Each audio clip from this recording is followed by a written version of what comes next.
Olá, boa noite todas, todes e todos que nos acompanham. Hoje a gente, hoje será o último Enegrecendo Eleições e as Mulheres Negras. Então, de antemão, assim, já no começo de pronto, eu quero agradecer todas as pessoas que tiraram tempo para vir escutar a gente, para vir conhecer essas mulheres, todas as pessoas que se deram a oportunidade de conhecer um novo olhar sobre a política, sobre as cidades e sobre as possibilidades que as nossas cidades precisam ter a partir de agora. Quero agradecer de verdade mesmo as candidatas que toparam é, participar desse projeto, porque elas são mulheres negras que se lançaram a essa aventura, né, a essa empreitada, e eu cheguei com a minha empreitada e elas toparam caminhar junto comigo. Então isso é muito gratificante. Eu quero agradecer de coração a todas as mulheres que passaram por aqui. Hoje a gente vai conhecer uma outra mulher, uma mulher negra também, que é super especial para mim, que tem a melhor risada de Sorocaba. A risada dela é aquele negócio que te dá assim, ó, te dá um up, entendeu? Hoje a gente vai conversar com a Sara Daniela. A Sara é candidata pelo PSOL, ela é professora, ela é da APOS, ela é super alto astral e a gente vai conhecer um outro olhar para a cidade de Sorocaba a partir da visão da Sara Daniela. Vamos chamar a Sara Daniela. Boa noite, Sara. Olá, Bem-vinda. obrigada. Obrigada mesmo pelo Como você convite. Eu estou em plena campanha, um pouquinho cansada, mas a gente vai levando. Que bom. Sara, eu quero que você fale um pouco de você, que eu acho que mais importante do que eu falar de você é você falar de você mesma. Então, fique à vontade nos próximos 10, 15 minutinhos para você se apresentar, né, e dizer para a gente como é que você chegou aqui nessa candidatura para a vereadora de Sorocaba. Bem-vinda, fica à vontade. Obrigada. Então, eu sou Sara Daniela, tenho 38 anos, sou casada, não tenho filhos, sou filha, neta e sobrinha de empregadas, muitas empregadas domésticas, né, como muitas mulheres, como muitas famílias. A minha formação, eu fiz técnico em contabilidade, depois a minha faculdade eu sou bacharel, licenciatura em matemática, e hoje eu continuo estudando, eu faço sou membro de um grupo de pesquisa na UFSCar de Sorocaba, né, onde a gente pesquisa formação política de professores e professoras. Eu, falando da minha vida um pouco, eu começo a trabalhar com uns 14 anos, como muitos de nós que somos pobres, a gente precisa ir para o mercado de trabalho e começar a trabalhar muito cedo. Então, com 14 anos, então já estava no primeiro ano de contabilidade, eu fui estagiária no escritório e começo a trabalhar ali. E fiquei alguns meses e depois eu fui para a Caixa Econômica Federal e a partir dali eu não parei mais de trabalhar. Hoje eu sou professora na rede estadual de ensino, eu sou efetiva no estado, né? Já dei aula como contratada no município de Sorocaba e em algumas escolas. E hoje eu falo assim, né? Falando um pouquinho da minha trajetória política, eu começo a me entender como um corpo, na verdade, um corpo negro, né? Eu já tinha uns 30 anos de idade. Então é onde que eu consigo perceber a minha quem sou eu, né? Algumas perguntas que não querem calar, né? Quem sou eu na sociedade? Qual o meu objetivo, né? Qual é o meu propósito de vida? E então eu começo a querer entender e algumas coisas eu vejo na minha profissão, que eu sou funcionária pública, né? Então a gente começa a ver a retirada de direitos em todos os sentidos, em todas as esferas, né? Não, principalmente do servidor público, e, e isso começa a me incomodar, né? E eu me vejo no sindicato, né, na POSP, que é o Sindicato dos Professores da Rede Estadual do Ensino, e eu me vejo no sindicato como representante de escola, né? Toda escola tem alguém que pode ter alguém que possa estar ali no sindicato e ser aquele que leva a informação do que está acontecendo no sindicato e leva para os professores enfim, é aquela pessoa que faz a rede, né? A ligação entre professor e sindicato. E eu participo em 2015, eu participo de um congresso da PUESP e aquilo me fascina, aquilo eu vejo a parte política também, né? Dentro do sindicato, eu falo, nossa, isso eu estou gostando.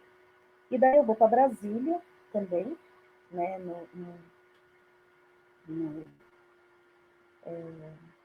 no Congresso, que daí é o Congresso Federal, né, dos Trabalhadores em Educação, e aquilo eu falo, eu acho que é isso que eu quero para mim.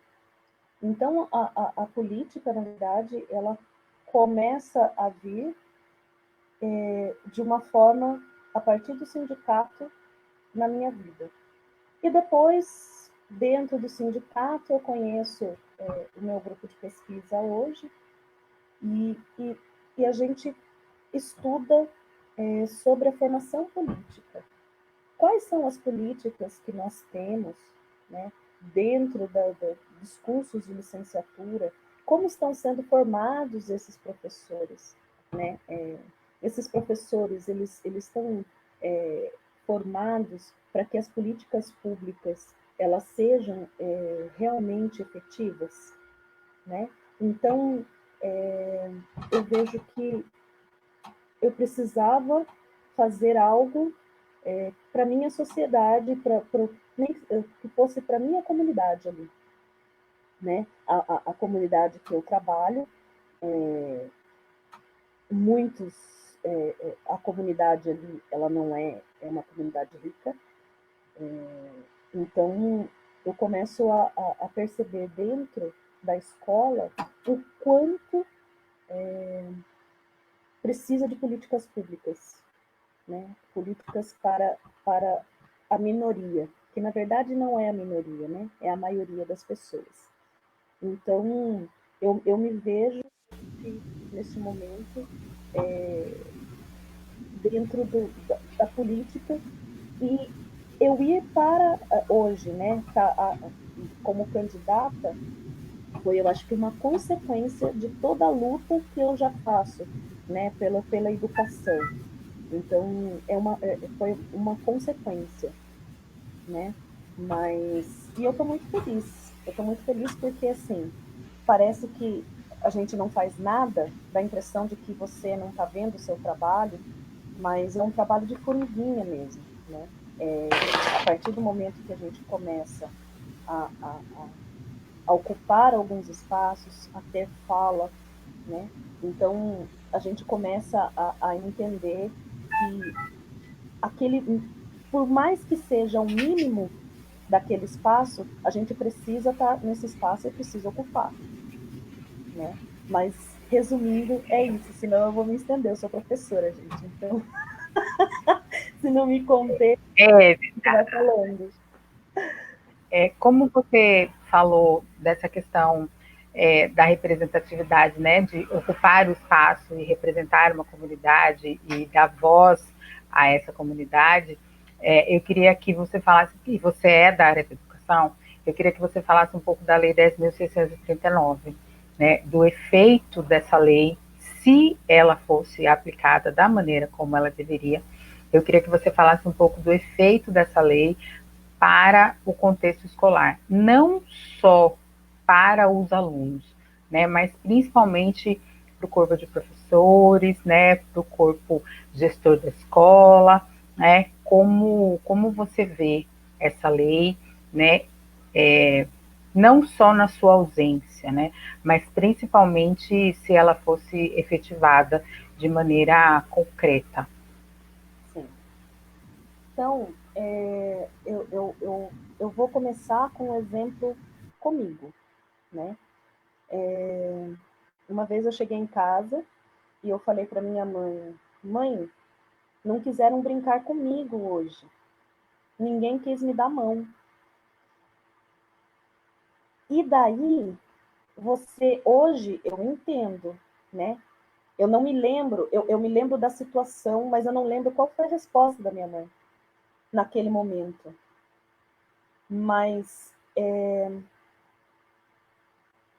se o professor, né, eu vou falar da formação, né, a Lei 10.639, ela fala sobre a cultura afro-brasileira e indígena, né, as crianças, elas saberem, né, ela está dentro da escola, e as crianças saberem quais são essas culturas, né. Então, eu vejo assim, que uma pessoa que não é negra, né, uma pessoa não preta, ela nem sempre ela consegue identificar o que é o racismo, né? O racismo que vem da sociedade. A criança, ela não entende. É difícil a gente entender o que está se passando, né? Quiseram brincar comigo, né? A criança, ela não tem maldade nenhuma. Então, eu vejo que na formação do professor, ele tem que ter um olhar, né, para que não perpetue o racismo dentro da estrutura da sociedade. Então, a Lei 10.639, ela vem para que seja efetivada, mas na prática são todos os professores que ensinam a cultura afro-brasileira e indígena para os alunos? Porque é desde a educação infantil, né? Da educação infantil até a universidade. Mas eu fiz matemática e eu não tive essa disciplina. E será que hoje, nos cursos de licenciatura, né, que a licenciatura é formar professores. Então, quando eu falo em licenciatura, estou falando em todas as áreas de ensino. Será que esses professores, eles estão preparados para saber disseminar a cultura afro-brasileira? Será que ele conhece a cultura afro-brasileira? Se ele conhece a cultura indígena, né? Será que esse professor ele consegue identificar em que momentos? Porque assim, o racismo ele acontece a todo momento, em todos os lugares. Então, a gente precisa sempre defendê-lo, né? Você não pode ser, eu falo, que você não pode ser antirracista, né? Você tem que ser o antirracista, você não pode ser racista. Mas quanto à lei 10.639, as escolas, elas nem sempre elas estão preparadas para realmente colocá-las em prática. E geralmente tem alguns estereótipos que são colocados. E esses estereótipos nem sempre é a cultura, né? Nem sempre é a cultura. Então, eu penso que a gente precisa, sim, colocar a lei um pouco mais a fundo, com formação mesmo dos professores, dar formação para esses professores, que é a formação continuada, que são cursos. Nós temos aqui as nossas universidades, que tem as particulares e temos as universidades que são públicas também, e que tem muita gente que produz muita coisa boa, né? E que às vezes não é absorvida pela rede, né? Como cursos e como especialização, né? Porque às vezes não chega ao professor também, né? Então, ela é efetiva? É em todos os lugares? Não. Eu tenho certeza que não. Respondendo, né? Eu tenho certeza que nem sempre a lei ela está sendo cumprida, mas ela não está sendo cumprida por quê? Será que esse professor ele está formado e ele tem essa percepção de entender o que é um racismo, né? Porque às vezes você fala assim, mas isso que aconteceu com você pode ser que seja simplesmente, né? Aconteceu, a outra criança não quis brincar com você, mas quando acontece isso constantemente, né? O professor ele vai ter que intervir e fazer um trabalho com essas crianças. E eu falo crianças, mas pode chegar até a universidade. Então, precisamos sim fazer com que implemente de verdade, que o professor conheça a lei, né? Que ele tenha uma formação sobre a lei. Sim. Você está falando, né, a respeito da lei, você falou dessa questão de ser antirracista. Como tem sido para você essa experiência de ser uma mulher negra, né, nesse ambiente político partidário, né? Porque a política ela não foi feita para mulheres, muito menos para mulheres negras, né? Os partidos não foram feitos para as mulheres, muito menos para as mulheres negras, visto que eles são organizados e dirigidos, né, e planejados de maneira geral por homens, na sua maioria homens brancos, né, e de um poder aquisitivo muito maior do que o nosso. Né? E como diz a Sueli Carneiro, entre direita e esquerda, eu continuo sendo uma mulher negra. Né? Então, eu queria que você falasse um pouco de como tem sido essa experiência nesse ambiente. Sim. Bem, ser uma mulher negra na política, né?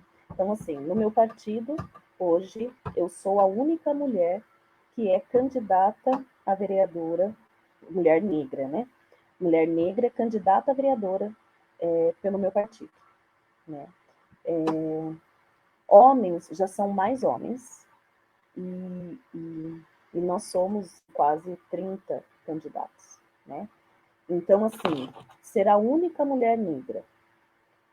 Eu vejo que Sorocaba nunca teve uma mulher negra eleita, né, e que pudesse ter a representatividade de chegar lá e poder falar sobre a, a, as, as suas os anseios, né, das mulheres, porque as mulheres negras elas são as que mais pagam impostos, as que trabalham, porque nós somos mulheres e a gente trabalha duas vezes, né? A gente trabalha no emprego, mas a gente também trabalha na casa da gente.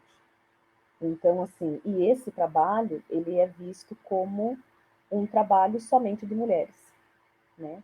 Então, não basta. E dentro do partido, eu falo assim que eu não tive dificuldade, né? Até mesmo porque o que eu tive de dificuldade foi em começar a falar. Esse começar a falar, você pegar um microfone, você estar em evidência, no começo foi muito difícil para mim, né? Eu falo que nós mulheres, nós não somos criadas para estar em evidência, né? Nós não somos criadas para falar, nós não somos criadas para estar ali em poder, em espaços de poder. E eu vejo, né, muito a preocupação da minha mãe, né? Ela falava assim, mas Sara, é isso mesmo que você quer? Eu falo, mãe, é isso mesmo que eu quero. Eu acho que a gente precisa estar ocupando os espaços, a gente precisa falar, a gente precisa ter o nosso momento de fala. Existe políticas para as mulheres, sim, mas o meu corpo é um corpo negro. E quando esse corpo negro chega em alguns lugares, nem sempre ele é bem aceito, né? Então eu pergunto assim, quantas mulheres negras nós temos como chefes em determinado trabalho, né? Quais são essas mulheres? Porque às vezes eu vejo muito assim, né? Ah, você é professora? Eu falo, sim, eu sou professora. Ah, então você dá aula de primeiro ao quinto ano? Eu falo, não, eu não dou aula de primeiro ao quinto ano, né? E daí falam assim, ah, mas então você dá aula para os grandes já. Eu falo, geralmente eu tenho nono ano, ensino médio.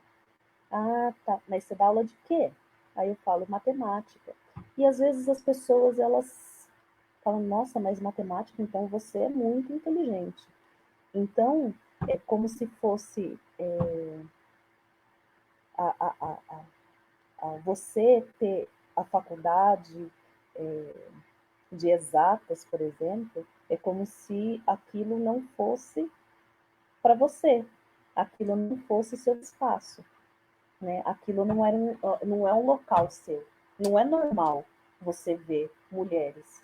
Então, se a gente parar para pensar, né, dentro da universidade, nós éramos em 3 pessoas negras no começo, né, de 90 alunos. Então, assim, quantos negros estão se formando? Qual é quais são esses negros que estão chegando à universidade, né? Qual é a classe social dele? Né? Quem são eles? Por que eles estão ali? E eu vejo assim, né? Que a gente precisa mudar essa realidade.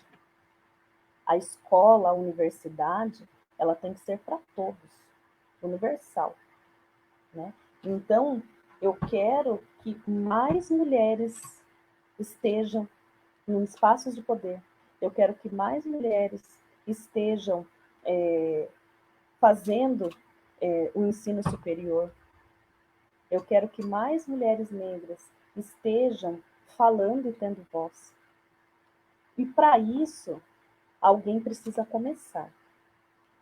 Alguém precisa ser aquele que fala: olha, vamos lá? Vamos ser o primeiro? Vamos dar uma mão para outra e vamos, né, juntas e vamos, né, fazer com que o racismo estrutural dentro da sociedade, né, o racismo que vem, aquele não é o seu lugar, e que a gente consiga mudar essa visão de que o espaço da universidade para os, né, pobres e para os negros, que ele seja tangível, que você consiga ter acesso a tudo isso, porque nem sempre os estudantes, enfim, a sociedade tem acesso a isso, principalmente as mais pobres. Quando a gente fala do acesso das mulheres negras à universidade, é importante a gente falar que isso, muito da ampliação desse acesso, é devido às políticas de ações afirmativas, principalmente por conta das cotas.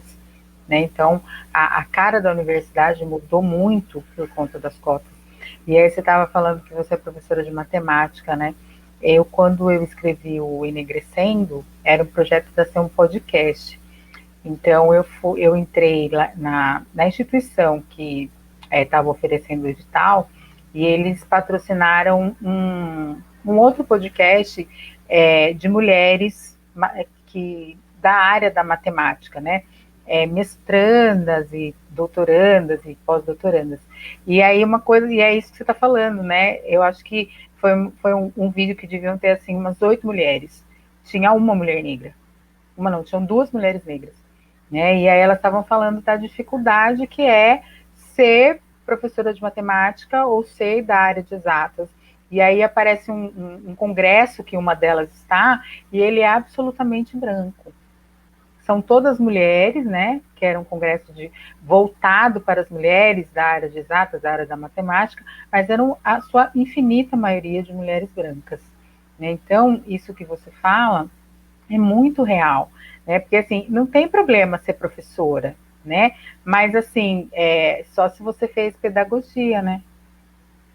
Que é esse que é o máximo do lugar que essa sociedade permite que a gente vá. Então, assim, você vai fazer pedagogia e você vai dar aula de primeira a quarta série, então você vai dar aula para os pequenininhos, assim, no máximo alfabetização, né? Aí quando você disse, não, eu sou professora de matemática, é automático o espanto das pessoas, né? Então você é muito inteligente?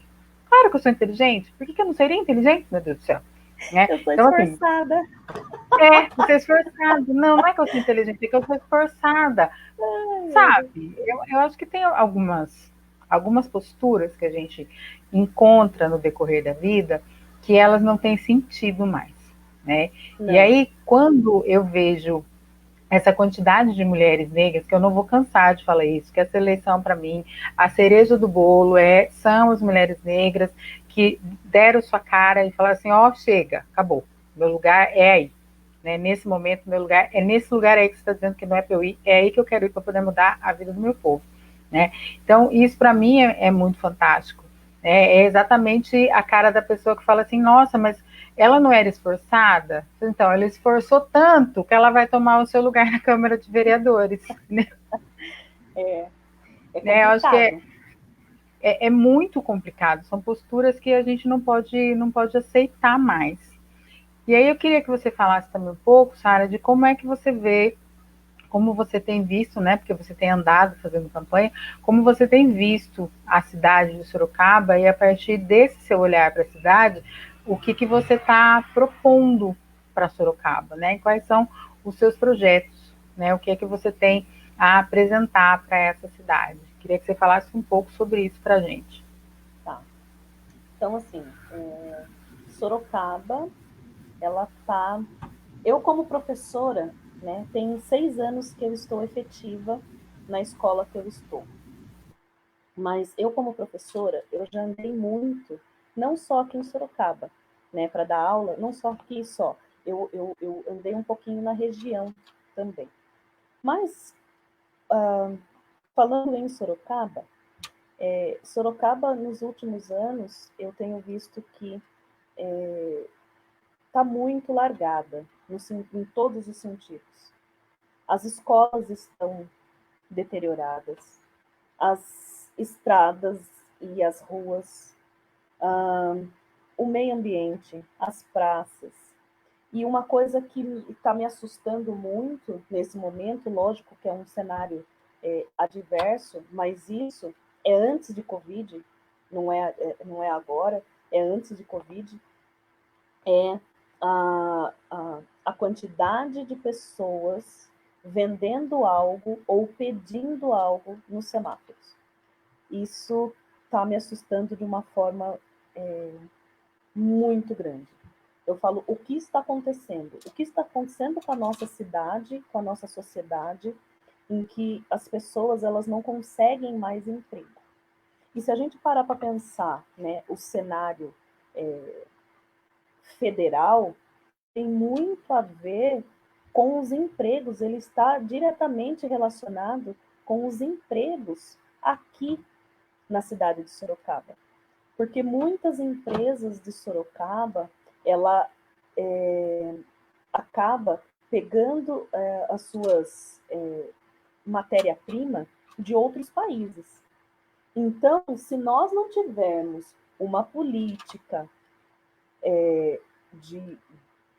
do governo federal para se manter os empregos, Sorocaba é uma cidade que perde muitos empregos por causa da política federal. Então, assim, pensando em educação, eu acho que a educação ela precisa de uma merenda de qualidade, né? Não que não seja, mas a gente precisa também pensar na agricultura familiar, porque muitas das pessoas que trabalham, né, eu estou próximo de uma, eu trabalho na Aparecidinha, então ali é uma região em que nós temos também a agricultura familiar, de muitos ali. E eu acho que a gente precisa manter esses empregos, né? Manter a agricultura familiar, trazendo toda a verdura, a merenda, o mais próximo possível, né? Da região. Né? Não só Sorocaba, mas como Sorocaba é uma cidade metropolitana, trazer da região tudo aquilo que possa agregar na merenda escolar, né? Porque o aluno, estando bem alimentado, consequentemente a saúde dele é melhor e, consequentemente, você tendo uma boa educação, você você não precisa de segurança pública. Então, assim, fazer com que a saúde, né, a saúde e a educação seja de qualidade e para todos, universal. Né? A gente precisa em Sorocaba uma política de que chegue aos mais pobres, né? Chegue a todo o serviço de funcionalismo público, todo ele. Tem muito sabe-tudo, né? Os sabe-tudos foram desativados.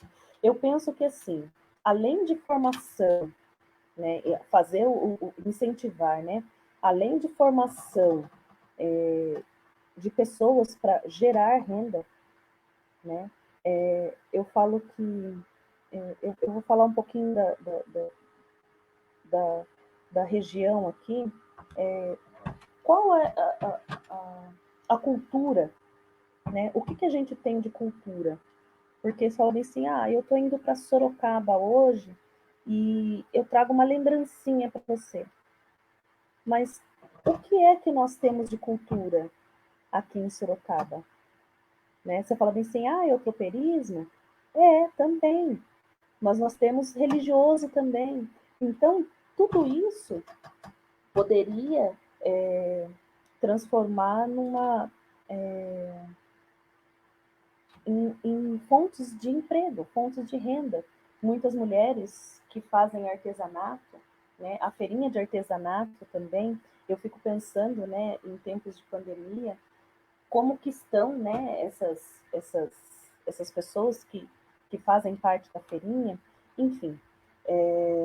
Mas a gente precisa, eu acho que o essencial é fiscalizar, né, e fazer com que o dinheiro público ele vá direto para a população, né? Lógico, as ONGs elas têm a sua função, tem sua função sim, Mas eu não concordo com algumas coisas nesse sentido, porque, assim, para mim, o dinheiro público tem que ir para o público, né? Ele não tem que passar pelo privado, de forma alguma. Então, dinheiro público vai para o público. E fora o meio ambiente, né? A gente tem visto, assim, muitas área verde em que elas poderiam estar melhor tratadas e não estão. E quanto mais você vai para a periferia, mais você vê isso. Então, assim, no centro, na região central aqui, por causa até mesmo do BRT e tudo mais, mas foi trocado todo o asfalto. Só que nós temos regiões em Sorocaba que não tem asfalto, que não tem mobilidade.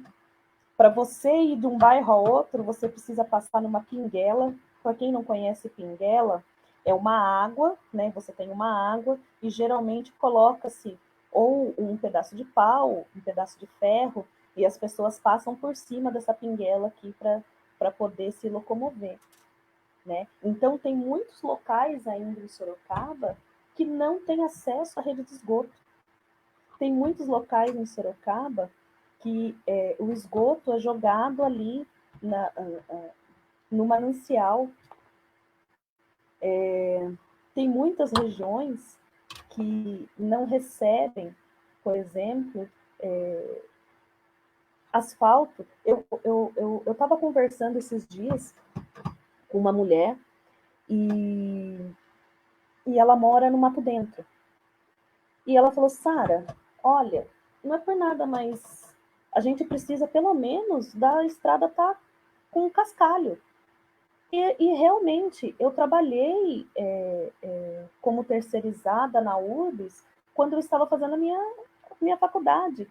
Então, assim, lá em 2003, 2004, já acontecia o que está acontecendo agora, que é, quando chove, o ônibus não vai até o ponto final.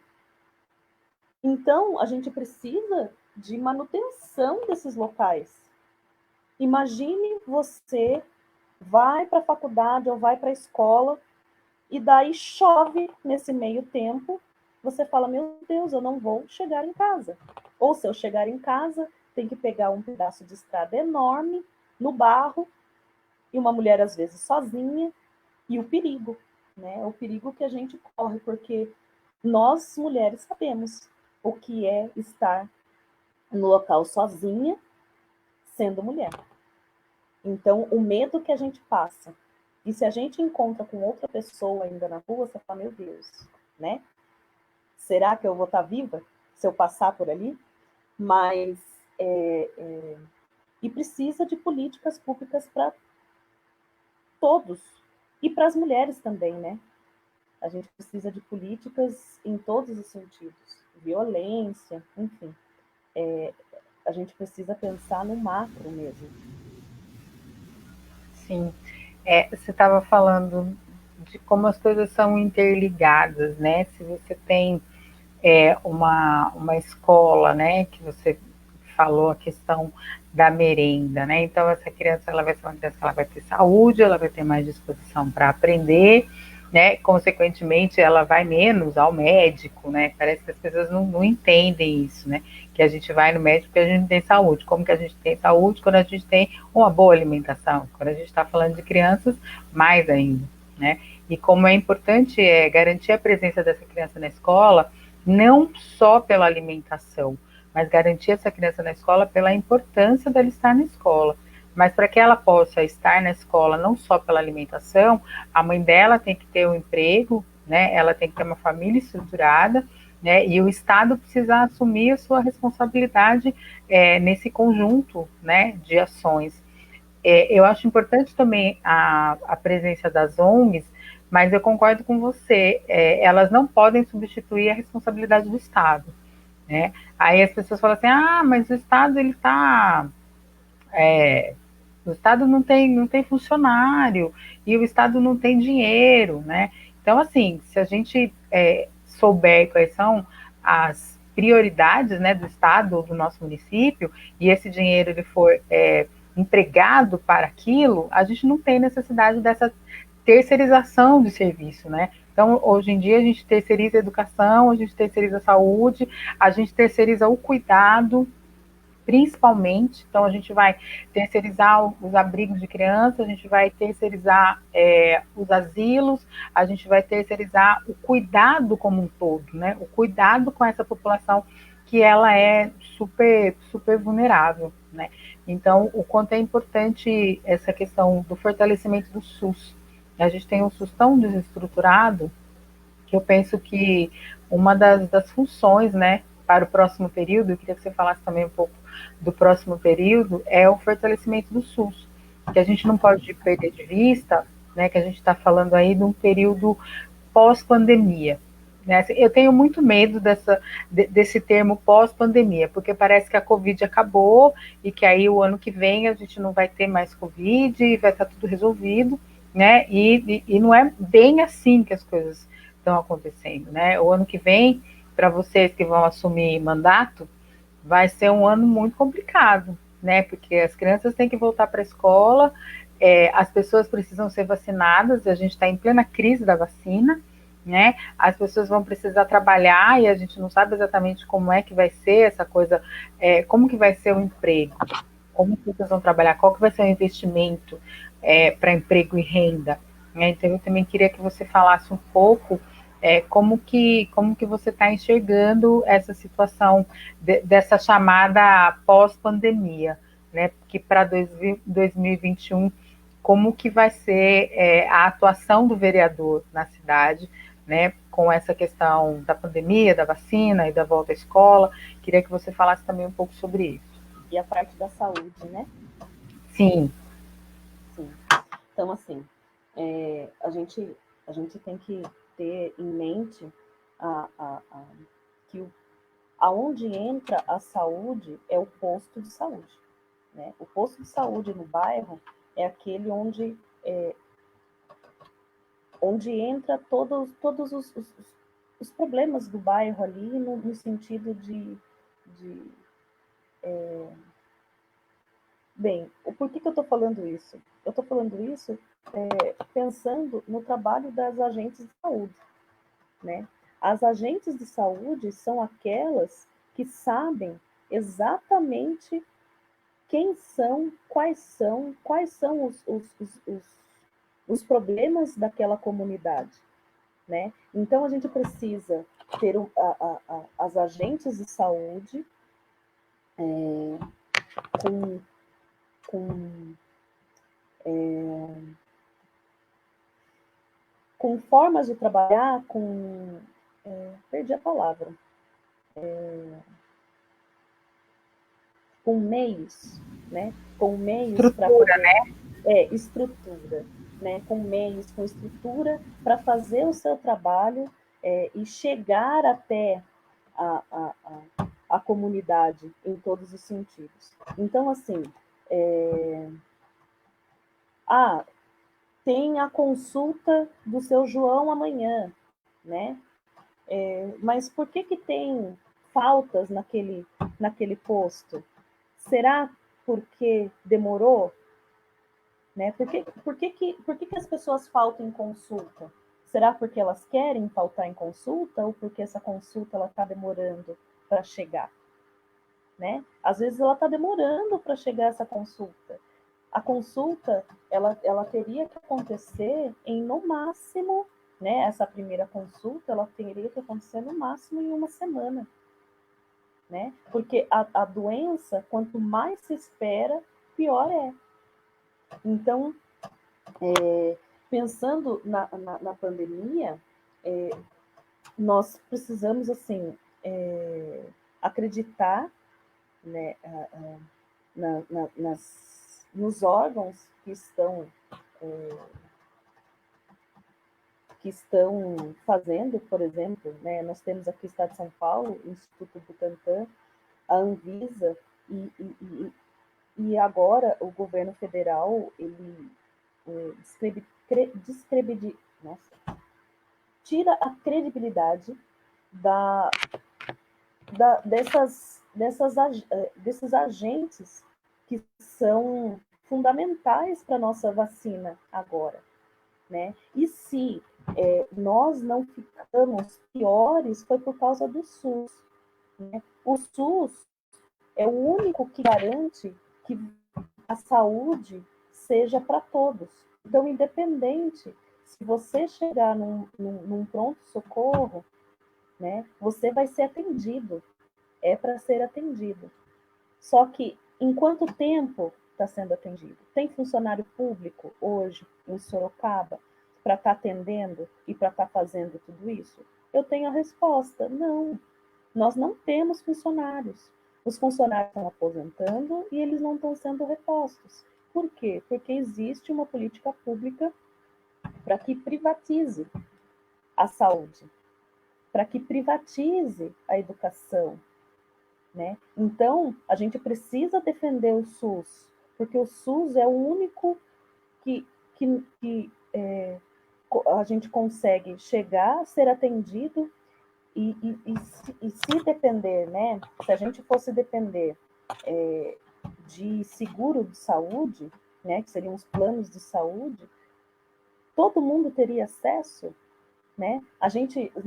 Se a gente não defender o SUS, não seria um retrocesso, né?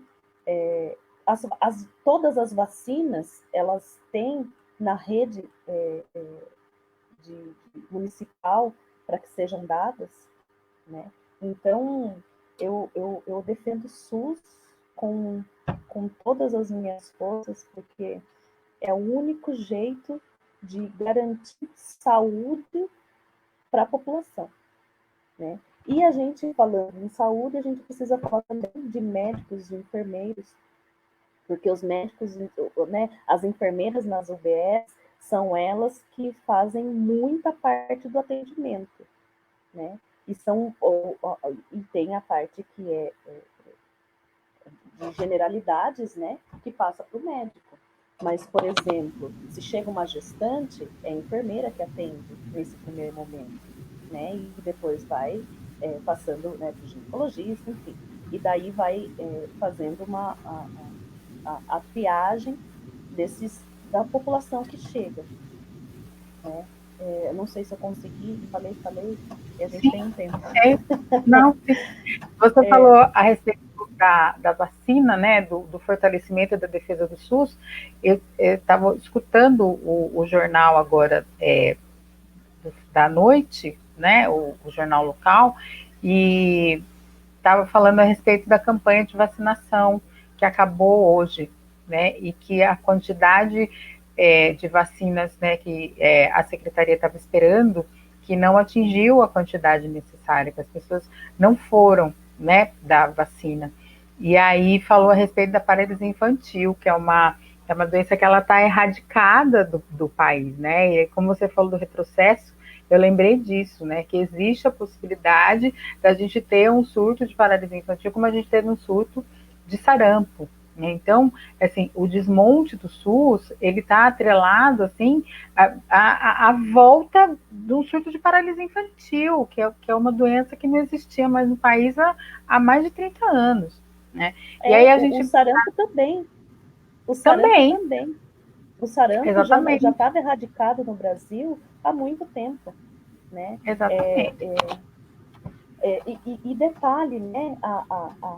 A campanha da poliomielite, ela é muito importante, porque assim, são 2 gotinhas, não é uma coisa que, né? São 2 gotinhas para que a gente tenha o vírus não circulando, né? Só que quando a pessoa não leva o seu filho para ser vacinado, né? O vírus, o vírus que é o vírus vivo, né? Ele fica ali. Então, assim, é um período onde as crianças elas tomam a vacina e com essa vacina ela acaba adquirindo imunidade. E daí eu falo assim, por que as pessoas não estão acreditando nas vacinas? né? Se a gente for parar para pensar, Sorocaba, quando eu era criança, vamos colocar aí há 30 anos atrás, 35 anos atrás, eu estou com 38, então vamos colocar assim, o único local que tinha vacinação era ali no Palácio da Saúde, que é em frente à rodoviária, que é o Instituto Adolfo Lutz hoje, que é ali do governo do estado de São Paulo. Então, nós temos vacinas em todos os bairros. Não teria um porquê a população não se vacinar, né? É complicado. E, assim, a poliomielite não tem volta.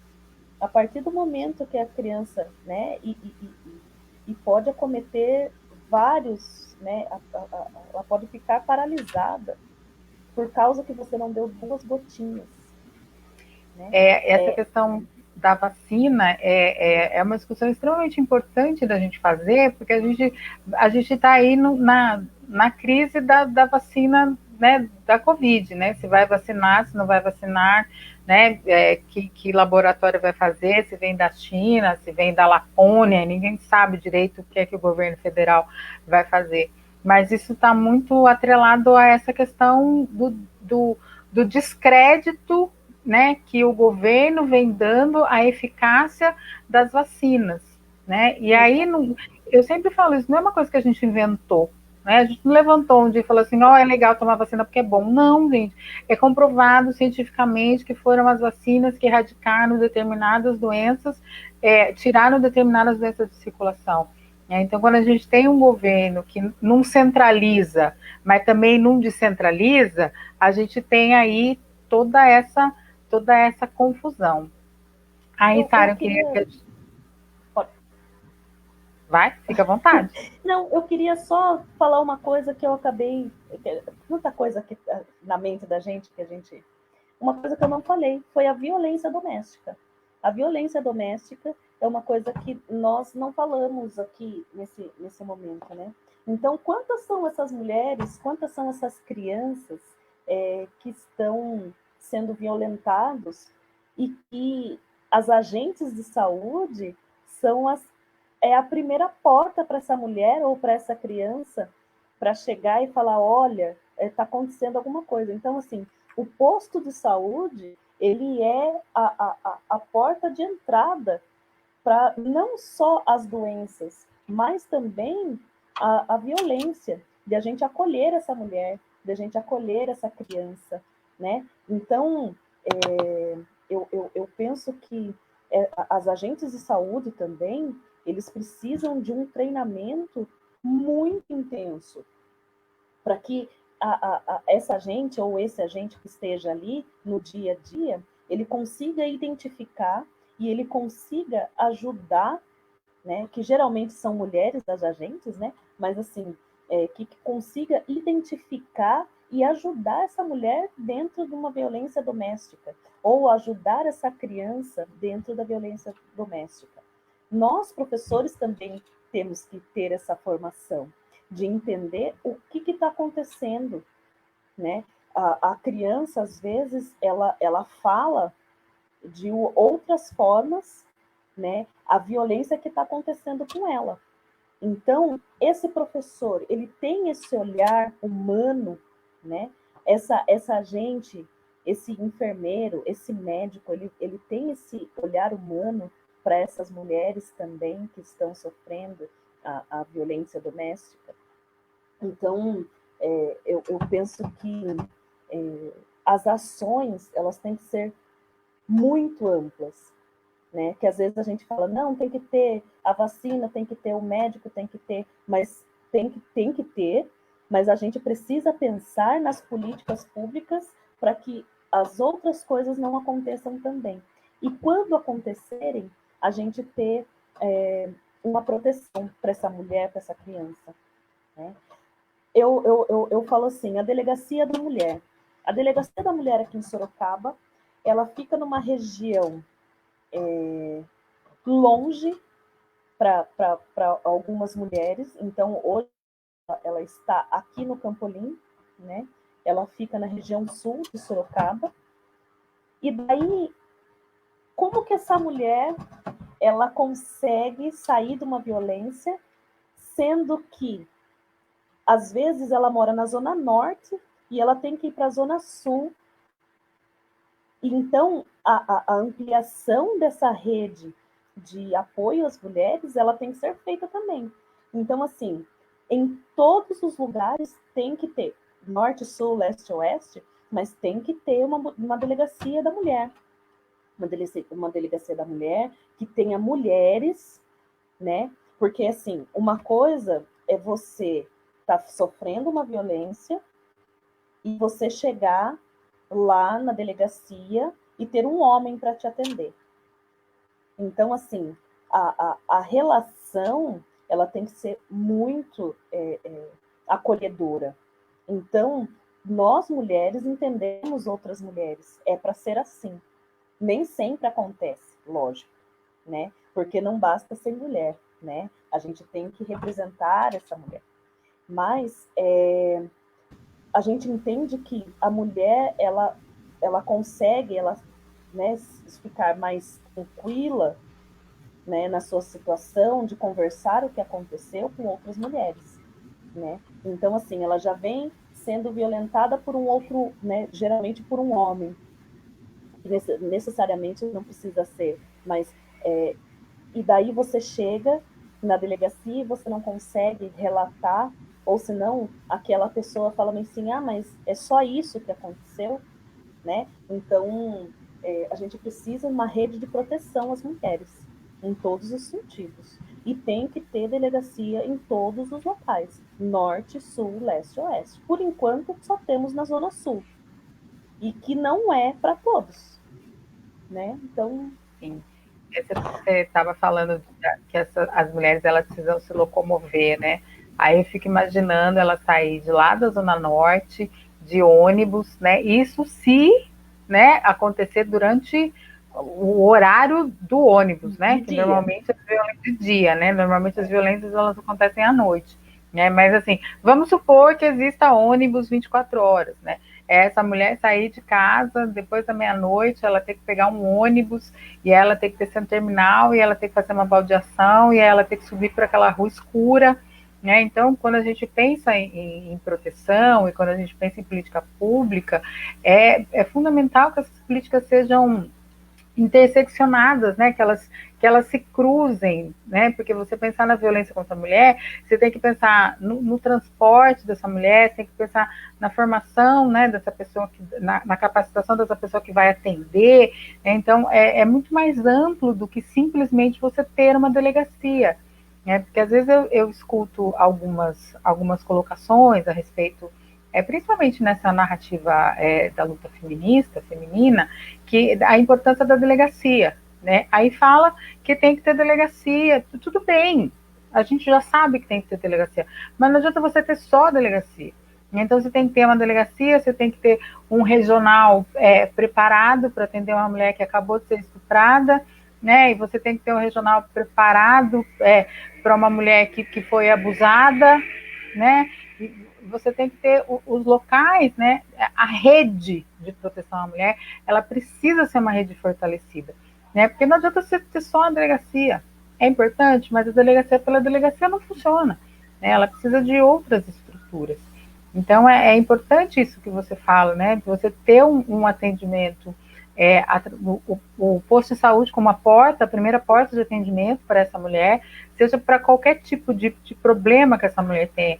Se ela tiver um caroço no seio, sabe, ela precisa chegar, ela precisa ser atendida. Se ela sofreu violência, seja qual for, ela precisa chegar no posto, ela precisa ser atendida.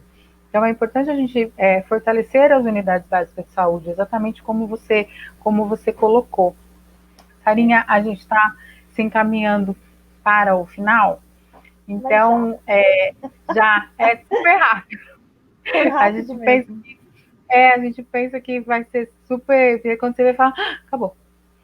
Mas eu queria que você já fosse se encaminhando aí para suas considerações finais, e eu queria que você me dissesse uma palavra que pudesse caracterizar o seu mandato do ano que vem. Você vai ser empossada no dia 1º de janeiro. E aí eu queria que você me dissesse uma palavra que pudesse caracterizar o seu mandato lá no dia 31 de dezembro. E eu queria que você me dissesse o seu número e por que você escolheu o PSOL. Tá. Então, eu vou começar pela palavra. Representatividade. Estar lá para representar, né? Não, porque não basta a gente ser mulher, a gente tem que representar essas pessoas, né? As pessoas, a gente tem que representar essas mulheres, a gente precisa representar essas mulheres negras, a gente precisa representar as crianças, a gente precisa representar a sociedade, a população, a gente precisa estar próximo da população. Então, o representar é você poder contar, né, com o vereador, né? É você poder chegar e falar, olha, não está chegando recurso na minha localidade. O que você, enquanto vereador, pode fazer para que as políticas públicas cheguem para o meu bairro, que cheguem para todos, né? Então, eu acho que a palavra é representatividade. Bem, meu número é 50800. 50800 é o meu número. E eu vou para o PSOL porque eu acredito no socialismo, eu acredito na liberdade. Então, PSOL é socialismo e liberdade. Eu acredito no socialismo e acredito na liberdade. Muitas pessoas, elas falam assim, mas quais são os países que... A gente escuta muito isso. Quais são os países que já teve socialismo, que o socialismo deu certo? Aí eu pergunto, tá, o socialismo não tem em país nenhum, ok, mas e o capitalismo? Qual é a força desse capitalismo que você está defendendo? Né? Será que o capital é exatamente o que você defende? É o que você quer para a sua sociedade? Você quer continuar uma sociedade desigual? Onde poucos têm muito e muitos têm pouco. Então, é isso que me move. A gente precisa que todos tenham tudo para sobreviver na sociedade. Então, eu acho que eu escolho o PSOL como a minha vida mesmo, né? Socialismo e liberdade. A gente precisa ter o social e a gente precisa ter a liberdade. A liberdade de estar onde quiser.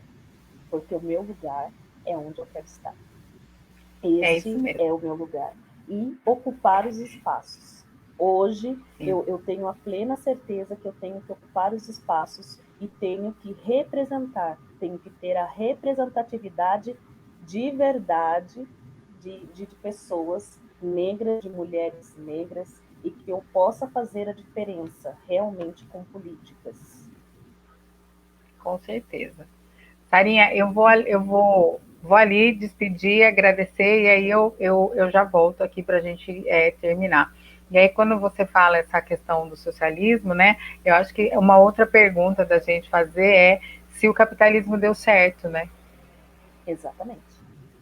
Então, Exatamente. Será que ele deu certo? Né? Enfim. Eu quero agradecer, né, essa oportunidade de estar falando aqui com você, essa oportunidade, gratidão, gratidão a todos que ouviram até agora, gratidão mesmo e de você ser uma pessoa super acessível, né? E a gente precisa disso, né? A gente precisa de pessoas que nos acolhem. A gente precisa das pessoas. Nós não somos sozinhos. A gente precisa umas das outras, uns dos outros, né? Então a gente precisa estar juntos sempre. Então estar acessível é uma das coisas que me movem também. Ser uma pessoa acessível. Não é porque está lá que não quero mais. Não, é pé no chão. Nós temos que ter o nosso pé no chão. com certeza. Obrigada. Sarinha, eu já volto. Aguenta a mão aí que um minutinho eu já venho. Ui, eu sempre erro. Normal. Eu sempre erro. Oi, gente, boa noite. Eu quero agradecer todo mundo que acompanhou o projeto Enegrecendo. Eu quero agradecer as candidatas que vieram aqui conversar com a gente. Eu quero agradecer a oportunidade de ter de poder colaborar, né? Como bem disse a Sara, eu quero agradecer ao universo a oportunidade que me deu de poder fazer a diferença na minha vida, né? E poder fazer a diferença na vida das pessoas. Porque eu tenho certeza que todo mundo que ouviu essas mulheres teve a oportunidade de mudar o seu olhar, porque a gente vive numa sociedade que ela é estruturada pelo racismo e todos nós somos racistas.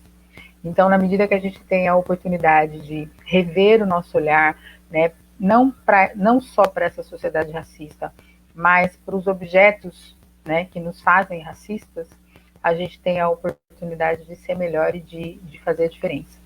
Eu queria dizer que essa eleição é uma eleição muito especial, porque também é a oportunidade que a gente tem de mudar as nossas cidades, né? É a oportunidade que a gente tem de escolher representantes que sabem exatamente do que a cidade precisa. A gente vai viver um próximo período muito complexo, né? E que não adianta a gente ter representantes que olhem a complexidade dos problemas de cima, ou seja, do seu alto poder aquisitivo e da sua branquitude. A gente precisa de pessoas, né, da base da pirâmide social, porque é lá que estão os problemas. E na medida que essas pessoas, principalmente essas mulheres, passam por esses problemas no seu dia a dia, são elas que têm as condições, as melhores condições de achar estratégias e soluções para que esses problemas sejam resolvidos. Então, você, mulher não negra, homem não negro, né, que faz questão de dizer que é antirracista, faz questão de ter uma narrativa baseada nas escritoras negras. Você, mulher não negra, que leu Angela Davis, que leu a Patrícia Hill Collins, e que gosta da Djamila, e que cita a Sueli Carneiro e tantas outras pensadoras negras, esse é o momento de transformar a sua narrativa em voto. Esse é o momento de materializar o seu discurso. Porque nesse momento, nós, mulheres negras, quando bem que nesse momento é o momento delas estarem onde elas quiserem, né, elas também vão depender até certa medida do seu voto. Então, eu acho que esse é o momento de materializar o seu discurso antirracista votando em mulheres negras, certo?